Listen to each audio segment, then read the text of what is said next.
Il y en a qui sont, pour beaucoup, illettrés.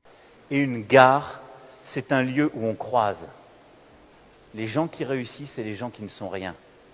La meilleure façon de se payer un costard, c'est de travailler. Voilà. La France n'est pas un pays réformable. Parce que les Françaises et les Français détestent les réformes. Le Gaulois, réfractaire au changement. Dès qu'on peut éviter les réformes, on ne les fait pas. C'est un peuple qui déteste cela. C'est un peuple qui déteste cela. Que certains prennent pour prétexte de parler au nom du peuple. Mais lequel? D'où? Comment? Et n'étant en fait que les porte-voix d'une foule haineuse.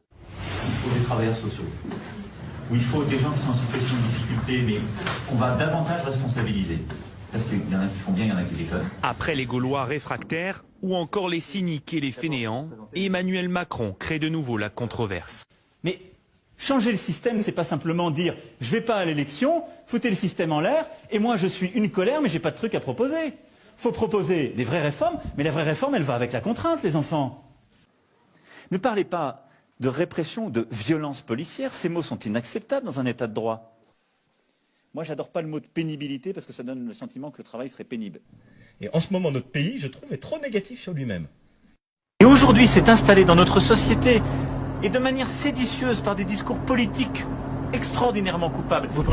L'idée que nous ne serions plus dans une démocratie, qu'il y a une forme de dictature qui s'est installée. Mais allez en dictature. Une dictature, c'est un régime où une personne ou un clan décide des lois.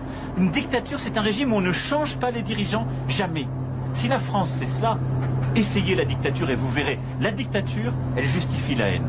La dictature, elle justifie la violence pour en sortir. Je récuse le terme de violence policière. Je considère qu'il y a de la violence dans la société. S'ils veulent un responsable, il est devant vous. Qu'ils viennent le chercher. Nous sommes en guerre. Il n'y a pas d'argent magique. La première bataille, c'est de loger tout le monde dignement. Je ne veux plus, d'ici la fin de l'année, avoir des femmes et des hommes dans les rues, dans les bois ou perdus. Ce qui va avec la défiance française, c'est aussi cette espèce de traque incessante de l'erreur. C'est-à-dire, nous sommes devenus une nation de 66 millions de procureurs.